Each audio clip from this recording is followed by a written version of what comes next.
Alhamdulillah nasta'inuhu wa nastaghfiruhu wa na'udzu billahi min syururi anfusina wa min sayyiati a'malina. May yahdihillahu fala mudilla lahu wa may yudlil fala hadiya lahu. Asyhadu an la ilaha illallah wahdahu la syarika lahu wa asyhadu anna Muhammadan 'abduhu wa rasuluhu la nabiyya wa la rasula ba'dah. Allahumma salli ala Muhammad wa ala ali Muhammad kama sallaita ala Ibrahim wa ala ali Ibrahim innaka Hamidum Majid. Amma ba'd. Kita melanjutkan pelajaran kita sebagai kajian pengganti kitab Al-Mahajjah fi Sari Duljah karya Ibnu Rajab Al-Hambali rahimahullahu ta'ala. Sebelumnya kita sudah membahas bahwasanya seseorang hendaklah dia terus menjaga hatinya dari penyakit-penyakit hati, karena perjalanan kita menuju Allah Subhanahu wa taala itu dengan hati, bukan dengan hanya badan. Sebagaimana Ibnu Rajab Al-Hambali mengatakan, fa inna safaral akhirati yuqta'u bil qulubi la bil abdani. Bahwasanya safar menuju akhirat itu ditempuh dengan hati, bukan hanya dengan badan. Maka jika ada seseorang yang dia tertipu dengan amalan-amalan zahirnya, hanya tertipu dengan casingnya saja, sedangkan hatinya dipenuhi dengan kekejian, hatinya dipenuhi dengan hasad, kemudian riya, sombong terhadap dirinya, terhadap harta yang Allah Subhanahu wa taala berikan terhadapnya, maka di sisi Allah Subhanahu wa taala ia bukanlah orang yang mulia, walaupun dia kelihatannya casingnya, amal ibadahnya terlihat banyak. Karenanya Rasulullah sallallahu alaihi wasallam mengatakan, innallaha la yanduru ila suwarikum wa amwalikum. Allah Subhanahu wa taala itu tidak melihat kepada bentuk-bentuk kalian dan juga harta-harta kalian. Walakin yanzuru ila qulubikum wa a'malikum. Akan tapi Allah Subhanahu wa taala melihat bagaimana kondisi hati kalian dan juga amalan-amalan yang kalian lakukan. Maka di dalam kitab ini Al-Mahajjah fi Sari Duljah, Ibnu Rajab Al-Hambali ingin menekankan bahwasanya seseorang hamba hendaklah ketika dia berjalan menuju keridhaan Allah Subhanahu wa taala, dia memperhatikan bagaimana kondisi hatinya hingga dia bisa mencapai kedekatan dengan Allah Subhanahu wa taala. Kemudian Ibnu Qayyim rahimahullah mengatakan, inna lillahi masafatun. Bahwasanya Allah Subhanahu wa taala memiliki masafah, jarak antara Allah dengan makhluknya. Tuqta'u bil qulubi la bil abdani, yang mana jarak tersebut ditempuh dengan hati bukan dengan badan. Maka kita lihat banyak orang yang mungkin badannya besar, kuat untuk olahraga berkilo-kilometer, akan tapi ketika sholat jamaah, sholat tarawih dengan ayat yang panjang 11 rakaat dengan 1 juz, 2 juz, 3 juz, dia tidak mampu. Sebaliknya ada orang yang dia tubuhnya kecil, lemah, orang tua, akan tapi ketika dia sholat jamaah, sholat tarawih misalnya dengan jarak waktu yang banyak, dia mampu untuk melakukannya. Kata Syekh Abdul Karim Al-Khudair mengatakan bahwasanya hal demikian karena adalah hati yang bersih. Tidak ada kaitannya badan dengan ibadah. Yang paling berpengaruh dengan ibadah adalah hati seseorang hamba. Ketika kita susah melakukan ibadah-ibadah, maka kita periksa hati kita. Utsman bin Affan radhiyallahu anhu mengatakan, law tahuratil qulub ma syabi'at min qiraatil Quran. Kalau seandainya hati ini bersih, maka dia tidak akan kenyang dari membaca Al-Quran. Terkadang kita membaca medsos berjam-jam mampu, tapi begitu kita membuka Al-Quran baru setengah jam, 1 jam sudah lelah. Itu karena kondisi hati kita tidak bersih dari dosa-dosa yang kita lakukan. Makanya hendaklah seorang dia perhatian terhadap hatinya itu lebih daripada perhatian terhadap amal-amal zahirnya. Sebagaimana Ibnu Rajab Al-Hambali mengatakan, dan ini sudah kita ulang-ulang sebelumnya dan juga tadi pagi, fa inna afdalan nasi, sesungguhnya manusia yang paling mulia, man salaka tariqan Nabi sallallahu alaihi wasallam, yang dia meniti jalan Nabi sallallahu alaihi wasallam, wa khawas ashabi, dan orang khusus dari kalangan para sahabat, fil iqtisadi fil ibadatil badaniyah, yang ia pertengahan dalam masalah amal-amal badaniyah. Kemudian kalau masalah hati, ia mengatakan wal ijtihadi fil ahwalil qalbiyah, sungguh-sungguh dalam masalah hati. Sungguh-sungguh dalam masalah hati. Ini kita sengaja kita ulang karena kitab ini saling berkesinambungan dari awal sampai akhir, saling berkesinambungan. Dan ini sudah kita sampaikan sebelumnya.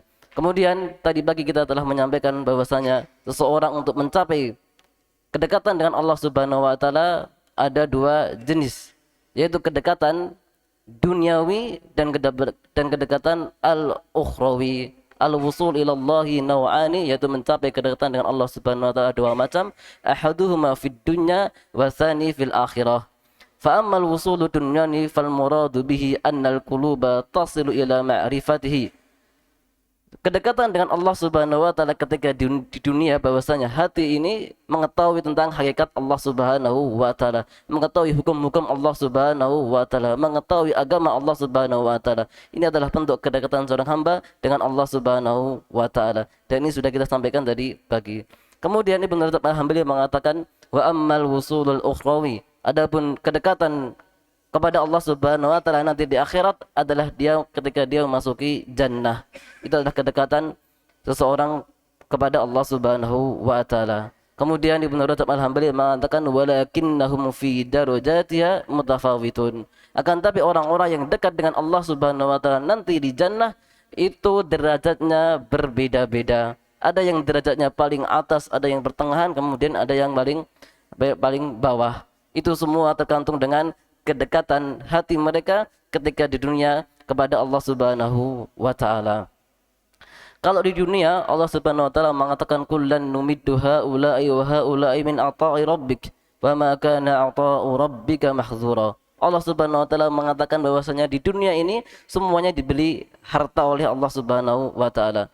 Wa ma kana ata'u rabbika mahdzura. Pemberian Allah Subhanahu wa taala, pemberian engkau tidak akan bisa dicegah. Artinya jika Allah Subhanahu wa taala menginginkan orang ini kaya, maka dia akan menjadi kaya. Kalau Allah Subhanahu wa taala menginginkan orang ini miskin, maka dia akan miskin. Sebagaimana doa yang dianjurkan oleh Nabi sallallahu alaihi wasallam, Allahumma la mani'a lima a'taita wa la mu'tiya lima manata. Wahai Allah, tidak ada yang bisa menghalangi apa yang engkau beri. Artinya kalau Allah menakdirkan seorang kaya, pasti dia akan kaya. Wala mu'tiya lima manata, dan juga tidak akan orang tidak akan bisa membuat orang kaya jika orang tersebut ditakdirkan oleh Allah Subhanahu wa taala orang yang miskin. Kemudian setelahnya Allah Subhanahu wa taala mengatakan undur kaifa faddalna ba'dhum ala ba'd. Lihatlah bagaimana Allah Subhanahu wa taala memberikan karunia yang lebih di antara sebagian mereka atas sebagian yang lain. Di dunia Allah Subhanahu wa taala memberikan tingkatan-tingkatan yang berbeda di dalam masalah harta itu di dunia. Sebagaimana Allah katakan undur kaifa faddalna ba'dhum ala ba'din tafdila. Begitu juga di akhirat. Kalau di dunia kita menginginkan derajat yang tinggi, maka di akhirat hendaklah kita berupaya untuk menginginkan derajat yang tinggi di hadapan Allah Subhanahu wa taala. Allah Subhanahu wa taala mengatakan walikullin darajatun mimma amilu, dan bagi setiap orang memiliki derajat-derajat mimma amilu, dari sebab apa yang mereka kerjakan. Itu ketika di akhirat. Artinya seseorang di akhirat ketika masuk jannah, sebagaimana di dunia mereka bertingkat-tingkat, ada yang kaya raya, kemudian ada yang miskin, kemudian ada yang pertengahan. Begitu juga ketika dia berada di akhirat, ada yang dia bisa melihat Allah Subhanahu wa taala pagi dan siang, pagi dan sore, kemudian dengan jelas. Ada yang dia bisa melihat Allah Subhanahu wa taala dengan waktu yang lebih sedikit, sebagaimana dikatakan di Ibnu Rajab Al-Hambali di dalam kitabnya. Allah Subhanahu wa taala mengatakan wa kuntum azwajan thalathah fa ashabul maimanati ma ashabul maimanah wa ashabul masy'amati ma ashabul masy'amah was-sabiquna as-sabiqun ulaikal muqarrabun. Ibnu Rajab Al-Hambali mengutip suatu ayat bahwasanya nanti kalian di hari kiamat ada 3 kelompok. Kelompok pertama fa ashabul maimanati ma ashabul maimanah, adalah golongan kanan. Kelompok kedua golongan kiri, wa ashabul masy'amati ma ashabul masy'amah. Kemudian golongan 3 was-sabiqun as-sabiqun ulaikal muqarrabun, orang yang berlomba-lomba mendekatkan diri kepada Allah Subhanahu wa taala. Ulaikal muqarrabun, mereka adalah orang yang didekatkan di sisi Allah Subhanahu wa taala. Ini adalah orang yang di dunianya bersungguh-sungguh bagaimana mencapai kedekatan dengan Allah Subhanahu wa taala, mencapai derajat ihsan sehingga dia begitu dekat dengan Allah Subhanahu wa taala. Sebagaimana disebutkan Ibnu Rajab Al-Hambali bahwasanya di dalam agama ini kita ada 3 tingkatan. Yang pertama adalah tingkatan Islam, kemudian tingkatan iman, kemudian tingkatan ihsan. Dan ini sudah kita jelaskan di pertemuan tadi pagi. Seseorang yang dia masuk tingkatan pertama Islam itu banyak. Orang yang masuk tingkatan muslim banyak. Tapi begitu masuk tingkatan yang lebih kecil lagi yaitu tingkatan iman. Orang yang beriman lebih sedikit daripada orang yang muslim. Maka di dunia ini orang muslim banyak. Tapi apakah keimanannya sempurna? Belum tentu. Kemudian ada tingkatan yang lebih dekat kecil lagi yaitu orang yang memiliki tingkatan al-ihsan, yaitu dekat dengan Allah Subhanahu wa taala sebagaimana disabdakan Nabi sallallahu alaihi wasallam, anta'budullaha ka'annaka tarahu.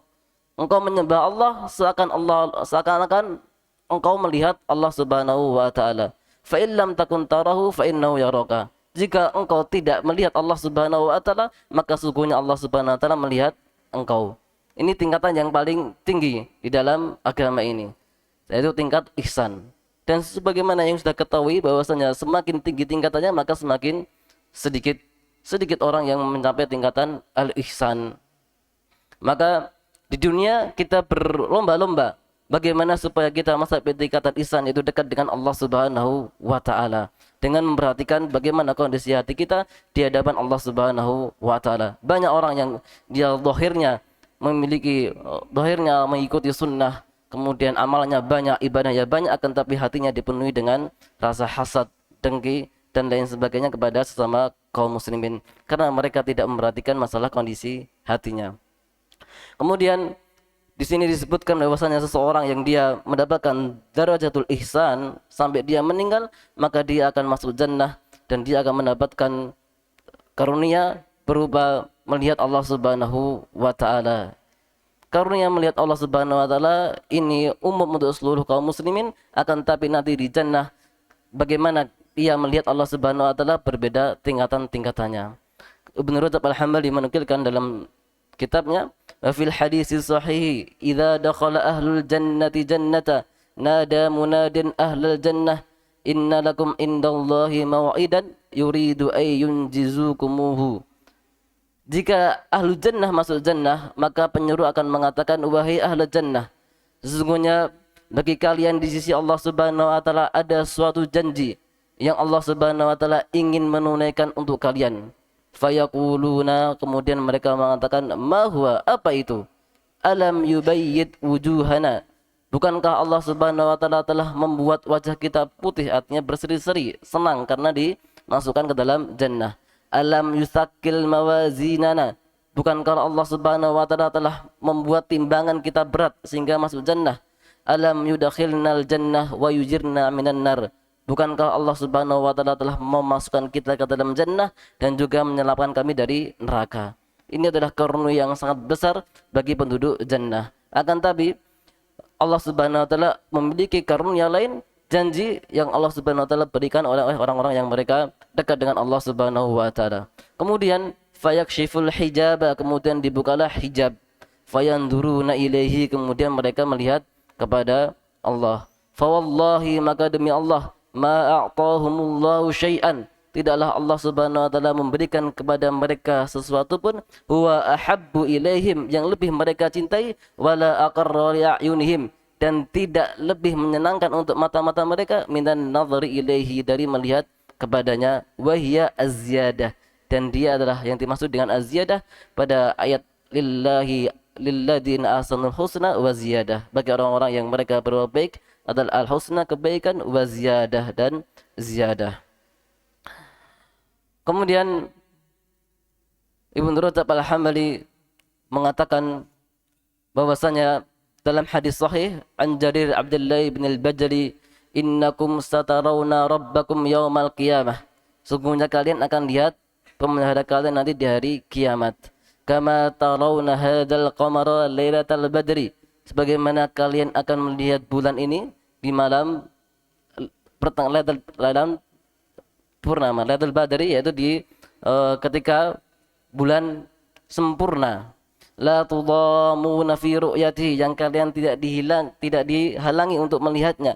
Qala fa in istata'tum alla tughlabu an salatin qabla tulu'i syamsi, jika kalian mampu tidak terkalahkan dari menunaikan salat sebelum terbitnya matahari, yaitu salat subuh, wa qabla ghurubiha, dan sebelum terbenamnya matahari, faf'alu, maka lakukanlah. Artinya jika bisa kita melakukan salat subuh dan juga salat asar pada waktunya, kemudian berjamaah, maka faf'alu, lakukanlah. Summa qara'a wasabbih bihamdi rabbika qabla tulu'i syamsi wa qabla ghurubiha, dan adalah kalian bertasbih dengan memuji pemelihara engkau sebelum terbitnya matahari dan juga sebelum berterbenamnya matahari. Ini adalah janji dari Allah Subhanahu wa taala bagi orang-orang yang mereka dimasukkan jannah oleh Allah Subhanahu wa taala. Artinya jika seseorang dia bersungguh-sungguh dalam ibadah, kemudian ia dekat dengan Allah Subhanahu wa taala sampai derajat yang Allah Subhanahu wa taala inginkan, maka dia akan memasuki jannah. Tentu semua kita ingin memasuki jannah. Cuman bagaimana kita berusaha mendekatkan diri kita kepada Allah Subhanahu wa taala dalam membersihkan hati kita sehingga Allah Subhanahu wa taala meridhai kita dan kita bertemu dengan Allah Subhanahu wa taala dengan keadaan hati yang bersih. Karena Allah Subhanahu wa taala mengatakan yauma la yanfa'u malu wala banun illa man atallaha biqalbin salim. Hari itu tidak akan bermanfaat harta dan juga anak-anak kecuali orang yang datang kepada Allah Subhanahu wa taala dengan hati yang bersih. Hati yang bersih dari ujub, dari rasa bahwa dirinya adalah orang yang paling baik, orang yang paling soleh. Kalau kita lihat bagaimana para salaf, sebagian salaf seperti Hasan al-Basri ketika ditanya, "Amu'minun anta?" Apakah engkau beriman? Maka Al-Hasan al-Basri mengatakan, kalau yang dimaksud adalah antu'minu billahi wa malaikatihi wa kutubihi wa rusuli wa tu'minu bil qadari khairi wa syarri, ya saya beriman. Tapi kalau yang dimaksud al-iman, innamal mu'minuna idza dzukirallaha wajilat qulubuhum wa idza tuliyat alaihim ayatu zadatum imana wa ala rabbihim yatawakkalun, saya tidak tahu. Artinya dia kalau beriman kepada Al-Quran, kitabnya, iya saya beriman. Tapi kalau yang dimaksud beriman sesuai dengan apa yang Allah Subhanahu wa taala sebutkan dalam ayatnya, innamal mu'minuna idza dzukirallah, sungguhnya orang-orang yang beriman ketika disebut Allah Subhanahu wa taala, wajilat qulubuhum, hatinya takut. Wa idza tuliyat alim ayatu zadatum imana wa ala rabbihim yatawakkalun, maka Hasan al-Basri tidak memastikan bahwasanya dirinya, bahwasanya keimanannya itu diterima oleh Allah sesuai dengan apa yang Allah Subhanahu wa taala inginkan. Makanya orang yang beriman itu adalah orang yang mengumpulkan kebaikan dan juga rasa khawatir. Orang beriman yang benar, dia mengumpulkan, dia beramal, tapi dia ada rasa khawatir dalam dirinya tidak diterima di hadapan Allah Subhanahu wa taala. Itu orang yang beriman. Kalau orang yang munafik, mereka adalah mengumpulkan antara malas dalam beramal dan merasa aman. Kan Allah Maha Penyayang, Allah Maha Pengampun. Nanti diampuni nanti insyaallah. Tobatnya nanti. Itu adalah orang munafik. Kita lihat posisi kita, apakah kita termasuk orang-orang yang beriman yang dimaksudkan oleh para salaf, yaitu dia mengumpulkan bersungguh-sungguh dalam beribadah, kemudian di samping dia bersungguh-sungguh, dia khawatir bahwasanya amal yang dia kerjakan itu diterima atau tidak. Amal yang kita kerjakan itu semuanya pada hakikatnya masih belum jelas. Fata morgana, apakah nanti diterima atau tidak? Tidak ada yang tahu. Makanya Ibnu Umar radhiyallahu anhu, seseorang yang paling mengikuti sunnah Nabi sallallahu alaihi wasallam, ia mengatakan, "Lau taqabbalallahu minni darrah." Seandainya Allah Subhanahu wa taala menerima sebiji darah daripada amalan aku. Itu Ibnu Umar, para sahabat. Kita siapa? Sehingga kita merasa bahwasanya kita telah melakukan amal soleh dan amal soleh kita diterima di sisi Allah Subhanahu wa taala. Kalaupun diterima di sisi Allah Subhanahu wa taala, kita tidak tahu apakah amalan kita dilipat gandakan oleh Allah Subhanahu wa taala atau tidak. Kalaupun dilipat gandakan oleh Allah Subhanahu wa taala, kita tidak tahu apakah amalan yang kita lakukan nanti itu cukup membayar orang-orang yang kita zalimi selama di dunia. Karena nanti di akhirat amalan-amalan yang kita lakukan itu akan digunakan untuk membayar terhadap orang-orang yang sudah kita zalimi di dunia. Maka adalah kita ketika beramal kita bersungguh-sungguh dan kita merasa khawatir bahwasanya amalan yang kita lakukan di dunia ini tidak diterima di sisi Allah Subhanahu wa taala. Kemudian Ibnu Rajab Al-Hambali mengatakan, "Lamma kana hadanil waqtani fil jannah, waqtaini liru'yah fi haqqi khawasi ahli jannah, hadza sallallahu alaihi wasallam 'ala al-muhafadhati 'ala salati fi hadainil waqtaini fid dunya." فمن حافظ على هاتين الصلاتين في الدنيا وصلاهما على أكمل وجوهما وخشوعهما وحضورهما وأدامهما فإنه يرجى له أن يكون ممن يرى الله في هذين الوقتين في الجنة. Jadi sebelumnya Ibnu Rajab Al-Hambali mengatakan bahwasanya derajat di jannah itu berbeda-beda. Ada yang mereka melihat Allah Subhanahu wa taala hanya sesaat, kemudian ada yang melihat Allah Subhanahu wa taala di waktu pagi dan di waktu sore. Makanya di sini Ibnu Rajab Al-Hambali mengatakan karena waktu pagi dan waktu sore adalah waktu di mana seseorang yang mereka termasuk orang-orang yang dekat dengan Allah Subhanahu wa taala akan melihat Allah Subhanahu wa taala, maka Rasulullah sallallahu alaihi wasallam menghasung seorang hamba untuk menjaga salat subuh dan salat asar, yaitu waktu pagi dan waktu sore. Karena dua waktu ini adalah waktu di mana seorang hamba yang akan melihat Allah Subhanahu wa taala di jannah. Kemudian Ibnu Rajab Al-Hambali mengatakan faman hafadha ala hataini salataini, barang siapa yang dia menjaga dua salat ini fid dunya, di dunia, wa shallahuma, dan melakukan dua salat tadi ala akmali wujuhima, dengan yang paling sempurna, wa khusyu'ihima, dan khusyuk, wa hudurihima, dan hadir. Jadi banyak sekali dari kita yang mungkin ketika salat memikirkan dunia sehingga ketika salat justru tidak hadir di hadapan Allah Subhanahu wa taala. Kalau kita memaknai arti salat dengan sebenar-benarnya, maka hendaklah kita khusyuk ketika kita menghadap Allah Subhanahu wa taala. Ketika kita salat kita mengatakan Allahu Akbar, Allah Maha Besar. Artinya di dunia ini tidak ada hal yang lebih besar daripada Allah Subhanahu wa taala. Akan tapi jika kita mengatakan Allahu Akbar, kita sudah meyakini dalam hati kita Allahu Akbar, Allah Maha Besar, tapi hati kita justru kita membayangkan hal-hal yang duniawi. Artinya antara apa yang kita ucapkan dan hati kita tidak sinkron. Artinya ada yang lebih besar dalam hati kita selain Allah Subhanahu wa taala. Kita Allahu Akbar tapi kita pikirkan bisnis kita. Allahu Akbar kita pikirkan makhluk. Artinya makhluk lebih besar di dalam hati kita daripada Allah Subhanahu wa taala. Kita lihat bagaimana banyak sekali kekurangan dalam salat kita. Allahu Akbar, kalau kita memaknai mana yang benar bahwasanya Allah Subhanahu wa taala Maha Besar, maka adalah ketika kita begitu kita salat, maka kita menghilangkan segala sesuatu selain mengingat Allah Subhanahu wa taala. Kemudian Ibnu Rajab Al-Hambali mengatakan bahwasanya orang yang melakukan salat yang tadi fa innahu yurjalahu ay yakuna mimma yarallah fi hadainil waqtaini fil jannah, maka diharapkan baginya dia akan melihat Allah Subhanahu wa taala di dua waktu ini di jannah. Karena salat adalah suatu hal yang paling penting sehingga seseorang hendaklah dia memperbaiki bagaimana salatnya ketika di dunia. Makanya sebagian ulama Ibnu Qayyim mengatakan bahwasanya lil 'abdi baina yadillahi mauqifani, bahwasanya seorang hamba di sisi Allah Subhanahu wa taala ada dua momen yang dia berhadapan dengan Allah Subhanahu wa taala. Momen pertama adalah ketika dia berada di salatnya. Kalau dia melakukan salat dengan baik, dengan kekhusyuan yang sempurna, dengan kehadiran yang sempurna, maka dia akan dimudahkan ketika dia berhadapan dengan Allah Subhanahu wa taala. Sebaliknya ketika seorang dia salatnya tidak sempurna, salatnya tidak memperhatikan kekhusyuannya, maka dikhawatirkan dia mendapatkan suatu hal yang berat ketika dia berhadapan di hadapan Allah Subhanahu wa taala. Kemudian fa in wasala al-'abdu dzalika bidul jadi akhiril laili faqad tama'a lahi sayr fil awqatis thalathah.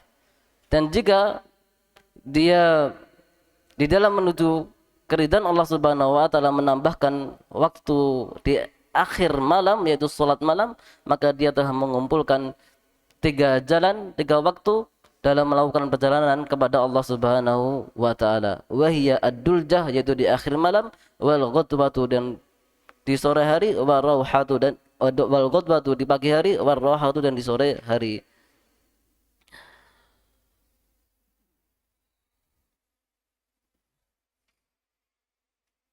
Kemudian Ibnu Rajab Al-Hambali mengatakan bahwasanya seorang yang dia melakukan perjalanan 3 waktu ini fayushiku ay yaqibahu as-sidqu fi hadha sayri al-wusulul a'dam ila ma yatlubuhu fi maq'adi sidqin inda malikin muqtadir.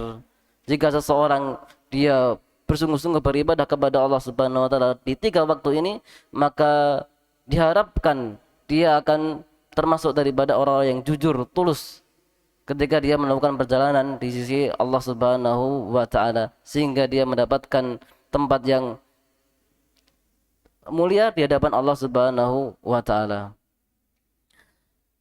Kemudian Ibnu Rajab Al-Hambali mengatakan fi qouli ta'ala wa bada lahum minallahi ma lam yakunu yahtasibun. Ini bab baru.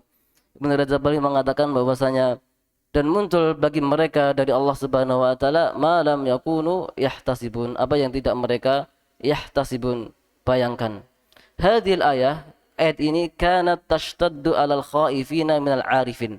Ayat ini adalah ayat yang sangat menakutkan bagi orang-orang dia takut kepada Allah Subhanahu wa taala dan dia orang-orang yang al-'arif, mengetahui fa innaha taqtadi anna minal ibadi, bahwasanya ayat ini menunjukkan bahwasanya ada di kalangan hamba may yabdu lahu inda liqa'illahi ma lam yakun yahtasib.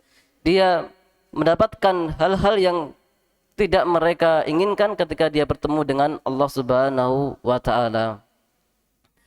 Ini adalah suatu hal yang sangat dikhawatirkan. Wa badalahum minallahi ma lam yakunu yahtasibun, dan telah muncul bagi mereka dari Allah Subhanahu wa taala apa-apa yang mereka tidak sangka-sangka. Kita menganggap ketika di dunia adalah orang yang soleh, dekat dengan Allah Subhanahu wa taala, tapi ketika di akhirat ternyata amal-amal kita yang kita lakukan di dunia semuanya hilang, haba'an mansura, tercerai berai, debu seperti debu yang tercerai berai. Itu adalah yang dikhawatirkan oleh orang-orang yang dia takut dengan Allah Subhanahu wa taala. Dan itulah kondisi seseorang yang beriman di dunia. Dia khawatir amal-amal yang dia lakukan di dunia ini tidak diterima di sisi Allah Subhanahu wa taala. Banyak orang-orang yang dia menyangka melakukan dosa-dosa yang dianggap dia remeh, akan tapi di sisi Allah Subhanahu wa taala adalah hal yang sangat besar. Di antara adalah sebagaimana yang disabdakan Nabi sallallahu alaihi wasallam. Nabi sallallahu alaihi wasallam pernah lewat dalam satu kuburan, kemudian dia mengatakan innahuma la yu'adzabani wa ma yu'adzabani fi kabirin. Sesungguhnya mereka berdua ini sungguh diazab.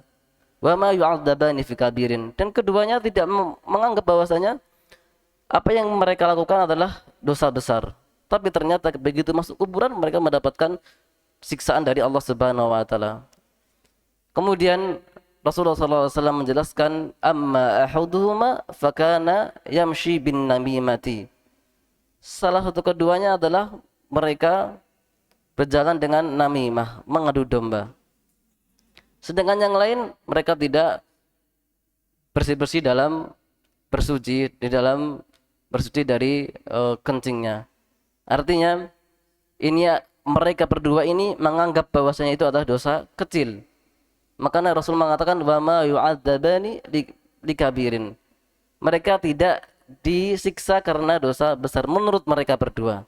Akan tapi di sisi Allah Subhanahu wa taala itu adalah suatu dosa yang besar.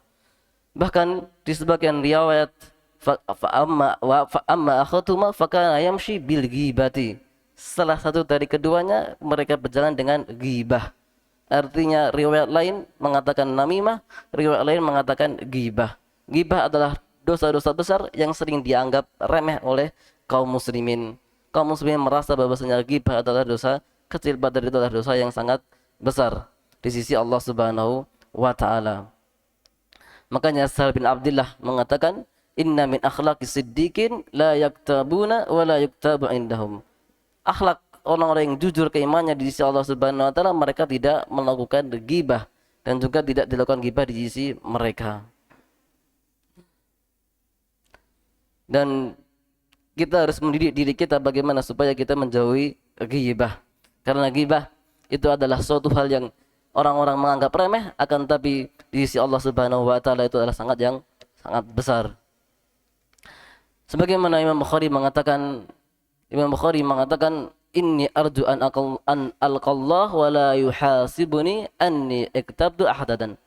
Saya berharap bertemu dengan Allah Subhanahu wa taala dan Allah Subhanahu wa taala tidak mengevaluasi saya, menghisab saya bahwasanya saya telah menggibah seseorang. An-namimah dan gibah hampir bersama. An-namimah artinya dia mengadu domba.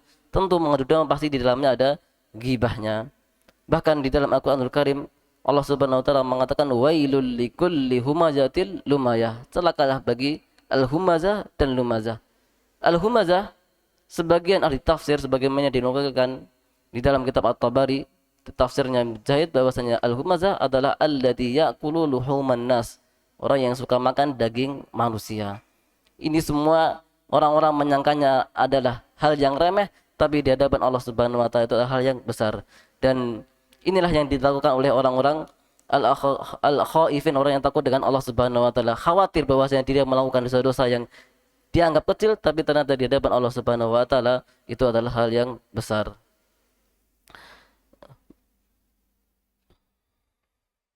Maka di sini disebutkan fa innaha taqadadi anna minal ibadi may yabdu lahu inda liqa'illahi ma lam yakun yahtasib. Ayat ini menunjukkan bahwasanya ada seorang hamba yang dia tidak menyangka bahwasanya di hadapan Allah Subhanahu wa taala muncul atau terjadi segala sesuatu yang dia tidak bayangkan. Mislu ayyakuna ghafiran amma baina yadayhi mu'ridan anhu wala yahtasib lahu fa idza kushifal ghida'u ayana tilkal ahwal al-fadhi'ah fabada lahu ma lam yakun fi hisabihi. Dan dia tidak menyangka ketika kushifal ghita', ketika hijab dibuka, ayana tilkal ahwal al-fadhi'ah, dia melihat suatu kejadian yang sangat mengerikan. Fabada lahu ma lam yakun fi hisabihi, kemudian muncul baginya apa yang sebelumnya tidak ada dalam sangkaannya. Dia menyangka dirinya di akhirat termasuk orang-orang yang soleh, tapi begitu bertemu dengan Allah Subhanahu wa taala, ternyata apa yang amal-amal yang dia lakukan tidak diterima di sisi Allah Subhanahu wa taala, karena amalannya diiringi dengan ujub, kemudian riya dan lain sebagainya, sehingga ketika dia menganggap dirinya soleh di dunia, ketika bertemu dengan Allah Subhanahu wa taala justru ternyata mendapatkan amal-amal yang dia lakukan tidak sesuai dengan apa yang dia harapkan. Sebagaimana yang kita katakan tadi bahwasanya amal kita di dunia itu masih belum jelas, fata morgana, belum jelas apakah diterima di sisi Allah Subhanahu wa taala. Maka apa yang kita banggakan dari amal-amalan kita? Lalu apa yang kita lakukan? Kita sungguh-sungguh bagaimana kita supaya dekat dengan Allah Subhanahu wa taala, mendekatkan diri kepada Allah Subhanahu wa taala dan meminta supaya Allah Subhanahu wa taala menerima amal-amal yang kita lakukan. Itu kalau orang-orang yang sedang bersungguh-sungguh kepada Allah Subhanahu wa taala. Bagaimana orang-orang yang di hidupnya dia tidak berusaha mendekatkan diri kepada Allah Subhanahu wa taala. Kemudian Ibnu Rajab Al-Hambali mengatakan, "Walihada qala Umar, law anna li mil'ul ardi dhahaban laftadaitu bihi min haulil matla." Seandainya saya memiliki mil'ul ardi, sepenuh bumi, dhahaban akan emas, laftadaitu bihi min haulil matla, maka saya akan mengorbankan emas tadi untuk supaya tidak menghadapi kengerian nanti di hari kiamat. Wa fil hadis, dan dalam hadis disebutkan la tamannawul mauta, dan janganlah kalian berangan kematian, fa inna haulal matla'i syadid, karena kengerian hari kiamat itu adalah sangat berat. Yaitu hari kiamat seorang adalah ketika dia mendapatkan kematian. Wa inna min sa'adatil mar'i ay yatula umruhu wa yarzuquhu Allahul inabah. Sesungguhnya termasuk dari kebaikan seorang hamba, seseorang bahwasanya umurnya panjang, kemudian Allah Subhanahu wa taala memberikan rezeki kepadanya untuk selalu kembali kepada Allah Subhanahu wa taala, sering bertaubat kepada Allah Subhanahu wa taala. Ini adalah rezeki yang Allah Subhanahu wa taala berikan kepada orang-orang yang Allah Subhanahu wa taala kehendaki. Maka kita berusaha di dunia ini untuk bagaimana kita mendapatkan derajat yang tinggi di sisi Allah Subhanahu wa taala. Wa qala ba'du hukama'is salaf kan min mauqifin khazza yaumal qiyamati lam yakhtur ala balika qattun. Berapa banyak dari kejadian yang mengguncang nanti di hari kiamat yang tidak sama sekali terbesit atas pikiran kita sama sekali. Ini adalah termasuk daripada ayat laqad kunta fi ghaflatin min hadza fakashafna anka ghida'aka fabasaruka al-yawma hadid. Sungguh engkau telah lalai dari ini, yaitu kejadian hari kiamat. Fakashafna anka ghida'aka, kemudian kami buka hijabnya. Fabasaruka al-yawma hadid, kemudian tiba-tiba mata engkau terbelalak pada hari itu. Artinya kita kaget dengan kejadian-kejadian nanti di hari kiamat. Apa yang telah kita siapkan nanti untuk di hari kiamat dengan amal-amal yang kita lakukan di dunia ini, apakah sudah cukup menghadapi kejadian-kejadian nanti di hari kiamat, terutama ketika kita sudah meninggal, setelah kita kematian. Karena kematian adalah awal daripada perjalanan seorang hamba menghadap Allah Subhanahu wa taala. Wa yashtamu ala ma huwa ammu min dzalika wa huwa ay yakuna lahu a'malun yarju biha al-khair fatasiru haba'an mansura. Dan juga termasuk kejadian-kejadian yang sangat mengerikan adalah seseorang dia memiliki amalan yang dia menginginkan yarju bihal khaira, dia menginginkan kebaikan dengan amalan tadi, fatasiru haba'an mansura, kemudian nanti di hari kiamat seperti debu yang berterbangan. Ini adalah suatu hal yang kita takutkan. Wa tubaddalu as-sayyi'at, dan kemudian diganti dengan keburukan-keburukan. Berapa banyak orang-orang yang kita zalimi di dunia, maka orang-orang yang kita zalimi di dunia nanti dia akan mengambil amal-amal yang kita lakukan di dunia. Kalau amalan kita ikhlas, kemudian Allah Subhanahu wa taala lipatkan, akan tapi digunakan untuk membayar orang yang sudah kita zalimi, maka itu adalah suatu kerugian. Itu kalau amalan kita ikhlas dan diterima oleh Allah Subhanahu wa taala. Bagaimana kalau ternyata amalan kita ada riyaknya, ada ujubnya, sudah tidak diterima, masih ada hutang yang harus kita bayar. Apa yang kita harapkan nanti kita bertemu dengan Allah Subhanahu wa taala. Sebagaimana Allah Subhanahu wa taala mengatakan, wa qadimna ila ma amilu min amalin faj'alnahu haba'an mansura. Mereka, yaitu orang-orang yang mereka menganggap amalannya itu diterima, Allah Subhanahu wa taala adakan haba'an mansura, itu orang-orang yang mereka orang-orang kafir. Mereka menganggap bahwasanya mereka beramal amalan kebaikan, tapi di sisi Allah Subhanahu wa taala Allah jadikan haba'an mansura. Qala al-Fudail fi hadhil ayah, Fudail mengatakan dalam ayat wa badalahum minallahi ma lam yakunu yahtasibun, bahwasanya telah muncul, nampak bagi mereka dari Allah Subhanahu wa taala apa-apa yang mereka tidak sangkakan. Qala, ia mengatakan amilu amalu a'malan, mereka beramal suatu amalan, fahasibu, dan mereka menganggap annaha hasanat, menganggap bahwa itu adalah baik, fa idza hiya sayyi'at, ternyata amalan tersebut adalah amalan buruk. Hal ini juga, ayat ini sebagai tahdiran bagi orang-orang yang melakukan amalan yang dia tidak mengikuti sunnah Nabi sallallahu alaihi wasallam. Ia menggunakan amalan ibadah, melakukan amalan ibadah bid'ah yang merisi sunnah Nabi SAW dan menganggap bahwasanya amalan tersebut amalan baik. Tapi ternyata nanti di akhirat amalan yang dia lakukan adalah sayyiat, termasuk amalan yang buruk karena menyelisih daripada sunnah Nabi SAW. Wa qariban min hadza, dan dekat dengan ini, ay ya'malal insanu dzamban yahtakiruhu, bahwasanya seorang dia melakukan suatu dosa yahtakiruhu, dan dia meremehkannya.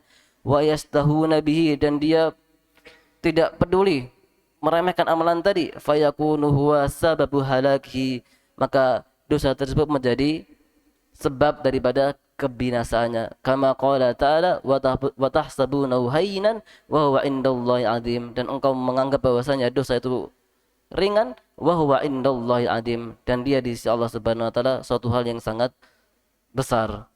Banyak sekali dosa-dosa yang kita anggap ringan, tapi ternyata itu adalah dosa-dosa besar, termasuk ghibah yang sering terjadi, kemudian namimah, itu termasuk dosa-dosa besar yang dikhawatirkan akan membuat amal-amalan yang kita lakukan justru runtuh karena kita berikan untuk orang-orang yang sudah kita ghibahi. Lisan itu adalah suatu hal yang banyak menjerumuskan seorang hamba ke dalam kebinasaan.